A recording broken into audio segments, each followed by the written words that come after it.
6 की what it said कि compound which does not react with sodium, एक compound बताओ जो रिएक्ट ना करे सोडियम के साथ। ठीक, तो जब आप पढ़ते हो acidity of alcohols and phenol, ठीक, तो यहीं पे सबसे पहले ये पॉइंट डिस्कस हुआ है रिएक्शन विद सोडियम के साथ। तो यहाँ पे जब भी कोई अल्कोहल हो, जैसे ये जनरली अल्कोहल है जिसके पास ये OH ग्रुप हो, ठीक, यही तो प्रूव करेगा कि भाई किस चीज़ की एसिडिटी कितनी है।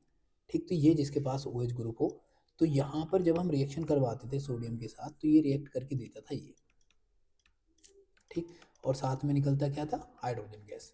तो यानी कि ये यहाँ पे बिहेव कर रहा है एज ए एसिड और ये यहाँ पे बिहेव कर रहा है एज ए बेस। अगर हम रिएक्शन को बैलेंस कर लें तो कुछ ऐसा आएगा। ठीक, तो हमको पता चल गया कि भाई ये एसिडिक कैरेक्टर दिखाता है। सिमिलरली जब हमने देखा था इसको इन केस ऑफ फिनॉल, तो फिनॉल के केस में भी क्या किया था, इसने यही रिएक्शन दी थी। ठीक है, 2 times, then the reaction takes place and we find कि भाई यहाँ पे ये प्रोडक्ट हमको मिल गया था, 2 time ONA and then hydrogen gas. ठीक है, इस तरीके से रिएक्शन आई थी।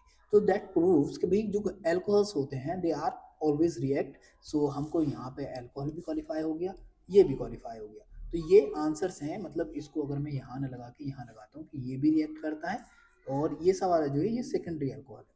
कैसे, इस तरीके से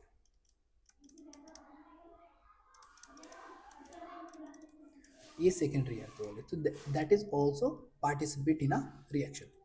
अब बात करते हैं हम एसिटिक एसिड की। तो ये तो इटसेल्फ इज एसिड, यानी कि ये तो खुद ही एसिड है भाई, और एसिड बेस के साथ बहुत अच्छे से रिएक्शन करेंगे। तो जब ये रिएक्ट करेंगे तो यहाँ पे बन के आएगा ये,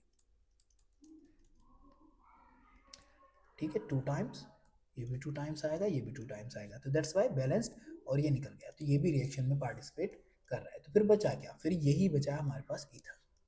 और मैं तुमको बता चुका हूँ कि ईथर जो होते हैं वो लेस रिएक्टिव होते हैं, लीस्ट रिएक्टिव होते हैं, ऑलवेज रिमेंबर। तो दे does not react with sodium in any condition और एनी सिचुएशन। ठीक है, तो यहाँ पर हमको बहुत ज़्यादा स्ट्रॉन्ग एसिड लेने पड़ते हैं, तब कहीं जाकर ये रिएक्शन में पार्टिसिपेट करते हैं। तो that is the correct option.